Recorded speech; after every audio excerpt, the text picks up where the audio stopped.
الصلاة والسلام عليك يا رسول الله وعلى آلك وأصحابك يا حبيب الله. الصلاة والسلام عليك يا نبي الله وعلى آلك وأصحابك يا نور الله. درود پاک پڑھنے کے بے شمار فضائل و برکات ہیں. کعبے کے بدرالدجا صلی اللہ تعالی علیہ وسلم کی ذات جن پر درود پاک پڑھنا کب کب کیسے کیسے اور کہاں کہاں کام آتا ہے. اللہ کے حبیب علیہ الصلوۃ والسلام کتنی پیاری فضیلت ہمیں خود عطا فرماتے ہیں.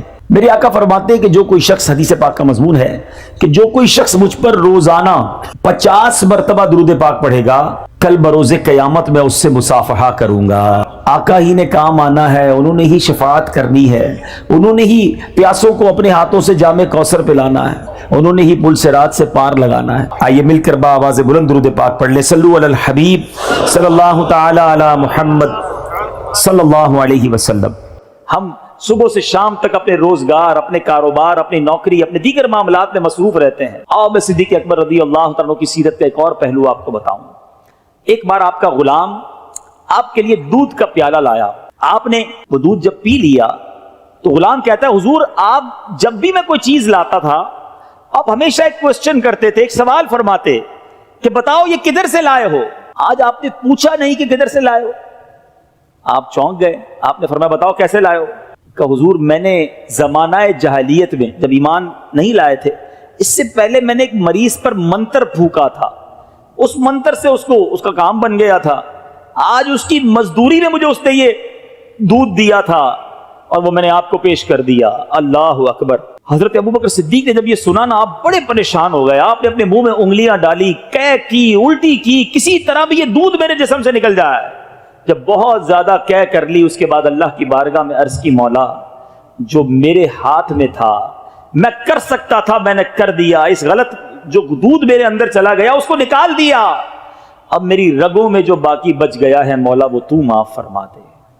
اے میرے پیچھے اسلامی بھائیوں، اس واقعے سے کیا سیکھنے کو ملا کہ صحابہ کرام، ہمارے اسلاف حلال روزی کے بارے میں کتنے کانشیس تھے، کتنے محتاط تھے، کتنی انہیں فکر تھی کہ ایک ایک لقمہ، ایک ایک گھونٹ جو میرے جسم میں جائے وہ حلال کا جائے. مگر آج سوچنا یہ ہے، اے کاروبار کرنے والوں، اے نوکری کرنے والوں، اے رزق کمانے والوں، سوچئے کہ آج آمدنی آتے وقت، پیسہ کماتے وقت ہم میں سے کس کس کا یہ ذہن ہوتا ہے کہ یار یہ حلال ہے بھی کہ نہیں، یہ جو میں کمانے جا رہا ہوں یہ اللہ کو راضی کر کے کما رہا ہوں یا اسے ناراض کر کے کما رہا ہوں. آج ایک ہی ذہن بنا ہوا ہے، پیسہ آنا چاہیے، کاروبار بڑھنا چاہیے، جناب منافع آنا چاہیے، چاہے وہ کدھر سے بھی آ جائے. میرے بیچ اسلامی بھائیوں، ہم سارے مسلمان ہیں اور اسلام ہمیں اس بارے میں شاندار رہنمائی دیتا ہے.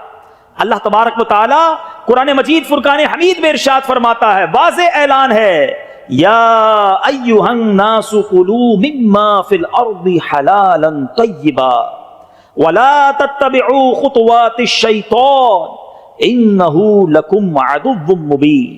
ترجمہ، اے لوگو جو کچھ زمین میں حلال پاکیزہ ہے اس میں سے کھاؤ اور شیطان کے راستوں پر نہ چلو، بے شک وہ تمہارا کھلا دشمن ہے.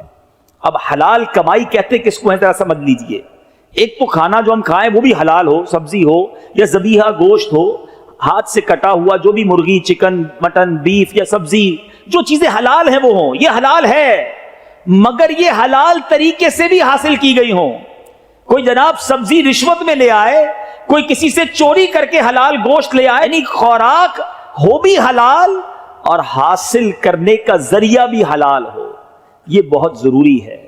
اور میرے بیچ اسلامی بھائیوں، ہمارے اسلام میں اس کی شاندار فضائل بیان ہوئے. اللہ اکبر. ایک بار حضرت سعد بن ابی وقاص رضی اللہ تعالیٰ عنہ، کتنے بڑے صحابی ہیں، نبی پاک سے عرض کی، حضور دعا فرمائے میں مستجاب الدعوات بن جاؤں. مستجاب الدعوات کس کو کہتے ہیں؟ جس کی ساری دعائیں قبول ہوں. ہم بھی چاہتے ہیں نا کہ مستجاب الدعوات بن جائیں. بڑا پیارا کوسچن تھا. اچھا، پیارے آقا علیہ الصلوۃ والسلام نے اس کا کوئی بہت لمبا چوڑا جواب نہیں دیا کہ اے سعد اتنے روزے رکھو، اتنے سجدے کرو، اتنی تلاوت قرآن کرو، اتنے مجاہدات کرو، پھر تمہاری دعائیں قبول ہوں گی.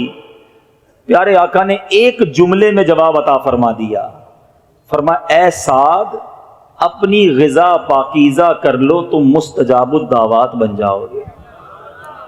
یعنی غذا پاکیزہ ہو تو دعائیں قبول ہوتی ہیں، انسان کے درجے بلند ہوتے ہیں، مگر آج ہم یہ شکوہ کرتے تو نظر آتے ہیں کہ میری دعائیں قبول نہیں ہوتی، میرے گھر سے پریشانیاں دور نہیں ہوتی، بیماریاں ڈیرا ڈالے بیٹھی ہیں، ارے جناب پیسہ بہت ہے سکون نہیں ہے۔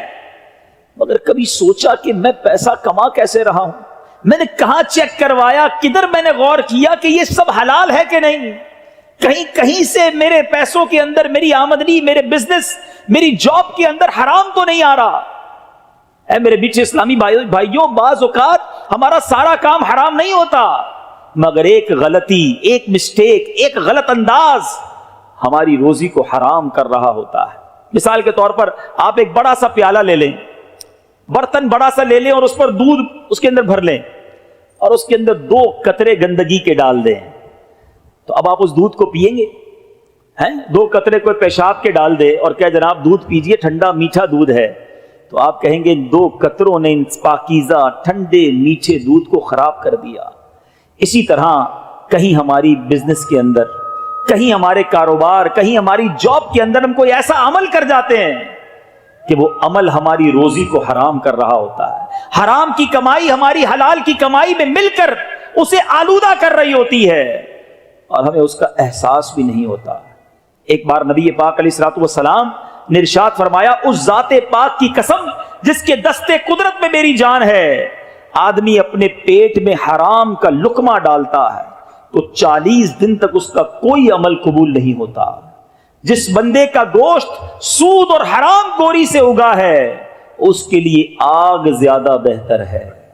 اب سوچئے، نہ عمل قبول ہے نہ دعائیں قبول ہیں، مگر آج یہ کانسیپٹ ہی لگتا ہے ختم ہوتا جا رہا ہے۔ سود کا کام کرنے کے لیے لوگ تیار ہیں کہ جناب قسطوں پہ فلاں چیز لے لیتے ہیں، فلاں کو پیسے دیتے ہیں، اس سے نفع لے لیتے ہیں، ارے یہ ڈیل کروں گا تو اتنے پیسے مل جائیں گے، تھوڑا بہت جھوٹ تو چلتا ہے۔ ارے جناب ہماری مارکیٹ کا ٹرینڈ ہے، اگر میں ایمانداری سے کام کروں گا تو دوسرے لوگ کاروبار لے جائیں گے، اگر میں نے میڈ ان فلاں کہہ کے اسٹیمپ لگا دی تو اس میں کیا قباحت ہے، ساری مارکیٹ یہ کر رہی ہے۔ ارے جناب اگر کاروبار کرنا ہے تو کچھ نہ کچھ تو کرنا ہوگا۔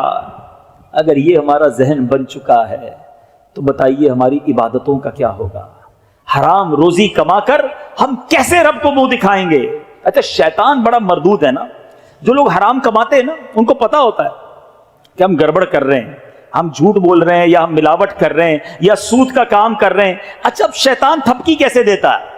شیطان کہتا ہے یار ٹھیک ہے تم گڑبڑ کرتے ہو لیکن ساتھ ساتھ مسجد کو چندہ بھی تو دیتے ہو نا، ہر سال عمرہ بھی کر لیتے ہو، کسی غریب کی شادی بھی کروا دیتے ہو، تو لیول ہو جاتا ہے، تھوڑا بہت گڑبڑ کرتے ہو تھوڑا بہت لیول ہو جاتا ہے۔ اب شیطان